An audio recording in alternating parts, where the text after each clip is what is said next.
आगे देखेंगे हम लोग।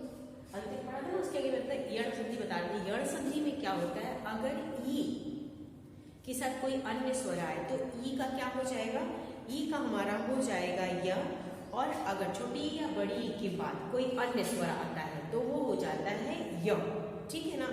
और अगर हमारा छोटा हो या बड़ा हो के बाद कोई अन्य स्वर आए तो उसका हो जाता है हमारा व। छोटा हो या बड़ा हो के बाद कोई अन्य स्वर है, इसमें क्या ई को यणची, ई का य हो जाता है, ठीक है ना। ई का ई या छोटी या बड़ी के बाद यण संधि में, यण संधि में होता है कि छोटी या बड़ी के बाद कोई के बाद कोई अन्य स्वर आए तो, कोई भी अन्य स्वर आए तो, कोई अन्य स्वर आए, स्वर संधि पढ़ जाए तो सबके स्वर का ही परिवर्तन, स्वर आए तो हमारा ई का छोटी या बड़ी का क्या हो जाएगा, छोटी या बड़ी का हमारा य हो जाएगा, ई को यणची य बन जाएगा। कोई अन्य स्वर आए तो य बन जाता है। छोटा हो या बड़ा हो के बाद कोई अन्य स्वर आए तो व बन जाता है, ठीक है ना। और अगर हमारा री के बाद कोई अन्य स्वर आता है, री के बाद कोई अन्य स्वर आता है भिन्न स्वर, तो हमारा र बन जाता है, ठीक है ना। री के बाद कोई अन्य स्वर आए, अन्य स्वर आने पर हमारा क्या हो जाता है, र हो जाता है, ठीक है ना। र री जिससे आ जाएगा तो हमारा रे हो जाएगा, ठीक, या अर हो जाएगा, है ना। तो ये हमारा यण संधि का, यण संधि का उदाहरण देखते हैं क्या है उदाहरण। यण संधि का हमारे उदाहरण में आ जाएगा, उदाहरण देखिए। यण संधि हमने बोला ई के बाद यदि प्लस अपि, यदि, है ना, देखिए यदि प्लस अपि, तो यहाँ पर क्या आया, छोटी ई आया, छोटी ई के बाद हमारा जो अन्य स्वर है वो क्या है, अ, तो क्या हो जाएगा, इसका क्या बोला कि ई, और ई के बाद अगर कोई अन्य स्वर आए तो ई के बाद तो क्या हो जाएगा, ई का जो होता है वो हो जाता हमारा य, ई को यणची य बन, ई का य बन, तो क्या हो गया, हो जाएगा यद्यपि, यद्यपि अपि हो जाएगा ना। तो कैसे हो जाएगा, अब इसका क्या य हो जाएगा ना, यद्यपि होता है ना, यद्यपि, तो हम लोग कैसे लिख देते हैं, आधा को ये लेते हैं और ये लिख देते हैं, तो ये हमारा यद्यपि हो जाता है ना। उसी तरीके से अगर हम प्रति प्लस एक, प्रति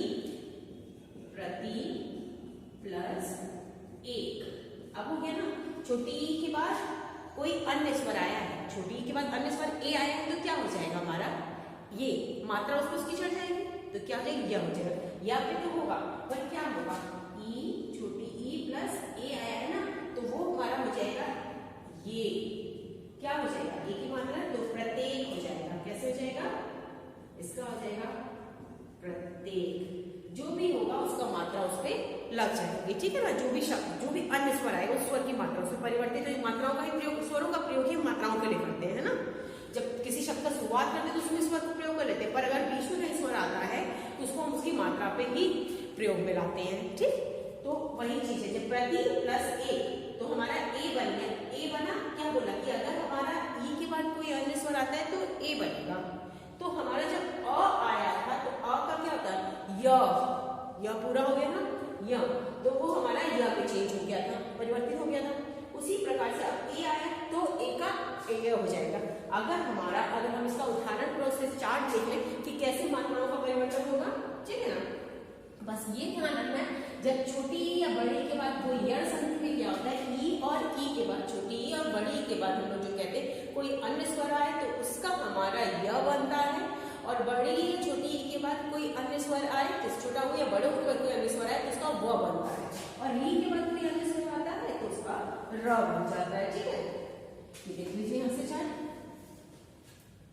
इसकी लास्ट क्लास में पढ़ा, उसके आगे कंटिन्यू करेंगे, ठीक। जैसे अगर हमारा ई के बाद हमारा अ आता है तो य बनेगा, ई के बाद हमारा आ आता है तो या बनेगा, ई के बाद हमारा छोटी या बड़ी के बाद, चाहे वो छोटी ही हो या हमारा बड़ी ही हो, उससे कोई मतलब नहीं है, बस आना कोई अन्य स्वर चाहिए। तो हमारा यही बनेगा। छोटी या बड़ी के बाद अगर हमारा क्या आए, ओ आ जाए, ओ आ जाए बड़ा, तो इसका क्या हो जाएगा, योग हो जाएगा।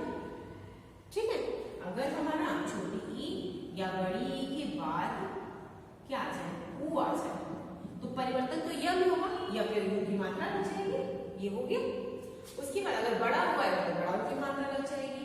इसी प्रकार से छोटी ई या बड़ी ई के बाद अगर हमारा ए आ जाए, ए तो ए की मात्रा लग जाएगी, ए आ जाएगा तो ए की मात्रा लग जाएगी। ठीक है ना, अगर हमारा छोटी ई या बड़ी ई के बाद ए आ जाए तो ए पर की मात्रा लग जाएगी, ऐसे परिवर्तन हो जाएगा। उसके बाद अगर हमारा दूसरा क्या है, छोटा हो या बड़ा हो के बाद अगर कोई अन्य स्वर आता है, तो हमारा क्या हो जाएगा, उसका व बन जाता है। अगर हमारा छोटा हो या बड़ा हो के बाद आ जाए तो हमारा क्या बनेगा, तो हमारा बन जाएगा व, आएगा ना तो वा बन जाएगा। अगर अ लगता है छोटा हो या बड़ा हो के बाद हमारा अ आता है तो उसका हमारा व हो जाएगा। ठीक है ना, उसी प्रकार से अगर छोटा हो या बड़ा हो के बाद हमारा क्या आ जाएगा, उसे तो आना नहीं चाहिए, अलग ही आना चाहिए, अन्य स्वर ही बोला इसमें। ठीक है ना, यण संधि में छोटा ई या बड़ी ई के बाद कोई अन्य स्वर आए तो यह बन जाता है, छोटा हो या बड़ा हो के बाद कोई अन्य स्वर आता है तो वो बन जाता है, पर उसमें मात्रा लग जाती है। उस स्वर का परिवर्तन किससे प्रयोग करते हैं, कैसे पता चलेगा डिफरेंट दूसरा स्वर लगा है, तो उसका मतलब यही होगा कि हम उसका मात्राओं का जो प्रयोग करते हैं वही चीज हो जाएगा। जैसे हमारा अगर ए आ जाए, ए आया तो हमारा क्या लग जाएगा, वे। ठीक है ना, इतने में मुझे लगता है समझ में आ गया। एक तो हम लोग उदाहरण देख लेते हैं, उसे समझ में आ जाएगा।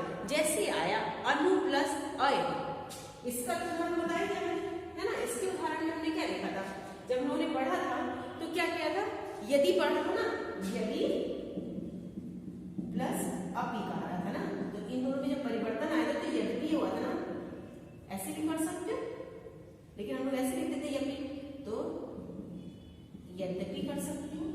ठीक है ना, क्योंकि क्या उसको हम लिखते कैसे हैं, यद्यपि ऐसे लिखते हैं, मतलब उसका मतलब होता है, लिखने में सही आदत द और यस के साथ कंट्रोल, ये चीज है ना, यद्यपि। फिर उसके ए वाले में इसमें देख लीजिए वा का कैसे वो में परिवर्तन हुआ। अगर देखा जाए तो हमारा छोटा हो या बड़ा हो के बाद अगर लगता है तो क्या, जैसे सु प्लस आगर, इसका देखिए सु, सु में क्या वो आया ना, सु प्लस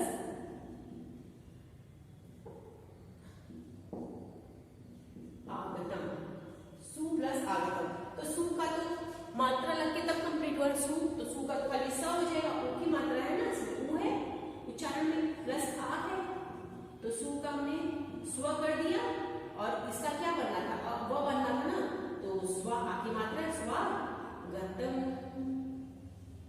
ये हो गया, हुआ ना स्वागतम, ये हो गया ऐसे। तो ऐसे अगर हमारा री आता है, री के बाद कोई अन्य स्वर आता है तो हमारा वो किसमें परिवर्तित, र में परिवर्तित होता है, किसमें परिवर्तित होता है, र में। अब जैसे जब री के बाद कोई आए, कहाँ देखो इधर देखो, री के बाद अगर कोई आए तो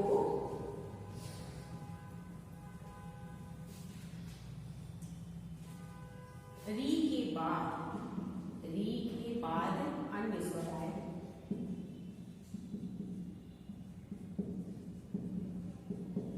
अन्य स्वर आए तो क्या हो जाएगा, री के बाद जब अन्य स्वर आता है तो र हो जाता है, री के बाद कोई अन्य स्वर आएगा, खाली लिखा है ना। तो जैसे पितृ, क्योंकि हमने ऐसे भी लिखते हैं हमेशा, ऋषि वाले जो री होता है उसको यूं ही उसका मात्राओं में पितृ प्लस आज्ञा, अन्य स्वर आ गया ना, तो क्या हो जाएगा, इसको जब जोड़ेंगे दोनों को तो हो जाएगा हमारा र, या बनेगा ना, यहाँ पे लग देते हैं पित्राज्ञा।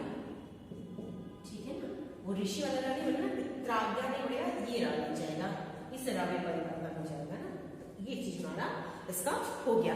उसके बाद अगर हम लोग देखते हैं, हम लोग का कौन कौन सा हो गया, दीर्घ संधि हो गया, गुण संधि हो गया, वृद्धि संधि हो गया, यण संधि हो गया। एक बचता है हम लोग का कौन सा, अयादि संधि। कौन सा संधि बचता है, अयादि संधि। अयादि संधि में क्या होता है, ए के बाद कोई अन्य स्वर है, ठीक है ना। अयादि संधि में होता है ए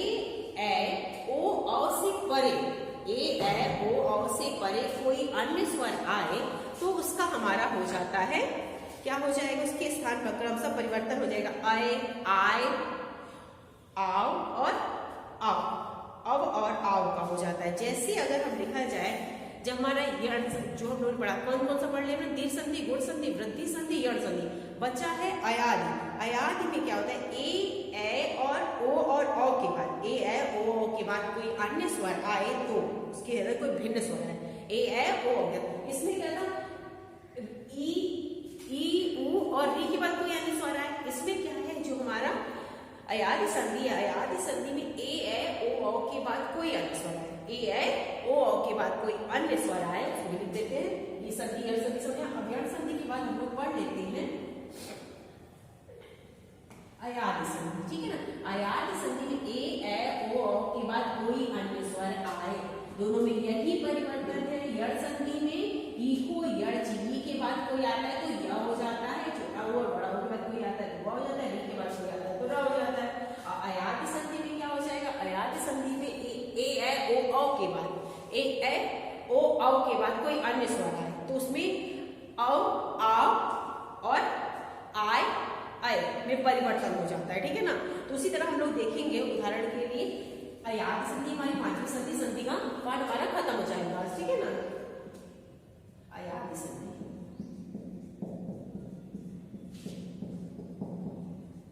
अयादि संधि में अगर ए ए ओ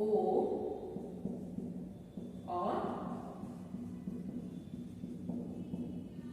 औ के बाद अन्य स्वर आए, अन्य स्वर, सब में स्वरों का भी खेल है, अन्य स्वर आए, स्वर आए तो जो ए और ए की जगह हमारा आय हो जाएगा, ए और आई की जगह आय हो जाएगा, ओ और औ ए या आय हो जाएगा, और ओ और औ की जगह क्या हो जाएगा, ओ और औ की जगह क्या हो जाएगा, अब और आ हो जाएगा, आय और आय हो जाएगा, आ हो जाएगा, ठीक है ना। यही हमारा परिवर्तन इसमें होगा। अगर हमारा इसमें आता है तो आय, आय, आ और अब हो जाएगा, ये यह पूरा आधा ही आएगा, ठीक है ना। आ के साथ तो आय हो जाएगा, और जब हमारा ए के साथ आएगा तो आय हो जाएगा। उसके बाद अगर कोई अन्य स्वर आया तो इसमें आएगा तो आओ और अब और आओ हो जाएगा, ठीक है ना। जैसे हमने पढ़ा, इसका उदाहरण से ही समझ में आपको आएगा, नी प्लस ने, ए आया, ए के बाद अन्य स्वर आया, ठीक है ना, अन, ने प्लस अन, तो ने के बाद ए के बाद कोई अन्य स्वर आया तो क्या हो जाएगा, नयन, नयन, ठीक है ना। ने के बाद अन्य स्वर आया तो क्या बना, ने के बाद कोई अन्य स्वर आया, ए आया हमारा तो ए का हमारा आय बना, ए का आय बना, ठीक। तो ये इसमें ऐड हुआ तो ये हमारा नयन हो गया। अब उसके बाद अगर हमारा देखा जाए ओ के बाद, ओ भी है ना, ओ और औ के बाद कोई अन्य स्वर आता है, या ए के बाद, देखो ये हमारा ए का उदाहरण हो गया, ए के बाद ये, अब ए का देखो उदाहरण, ए अगर हमारा ए के पास आता है, ए के बाद अगर हमारा आता है तो स्वर संधि में है ना, ए के बाद हमारा आता है कैसे, ग, पढ़ा ना, जब नी प्लस अन, नी के बाद अन आया तो हमारा हो गया था नया। अब गए के बाद अक आएगा, अक, गए के बाद अक आता है, तो गए के बाद अगर अक आता है तो क्या हो जाएगा, आय होगा ना यहाँ पर तो हो जाएगा गायक, ठीक है ना। उसके हम अगर ओ और औ का देख लें तो ओ और औ का पो प्लस इत्र, पो प्लस इत्र, अन्य स्वर आया ना तो क्या हो जाएगा, ई बन जाएगा ना, ई का मात्रा ना, जैसे प, ओ का क्या बनेगा, औ बनेगा ना, तो प और इसकी मात्रा पवित्र, पवित्र, ठीक है ना। ऐसे ही पढ़ा दिया जाएगा, पौ लिख लिया जाए, पौ प्लस अन, पौ प्लस अन, तो इसका क्या हो जाएगा परिवर्तन, पावन, ठीक है हमारा पूरा खत्म। यही पूरा स्वर संधि में आ गया। 5 प्रकार, 5 प्रकार की परिभाषा पढ़ ली, उदाहरण पढ़ लिया। मुझे नहीं लगता कोई समस्या तुम लोगों को हो सकती है आप लोगों को। Okay, thank you class.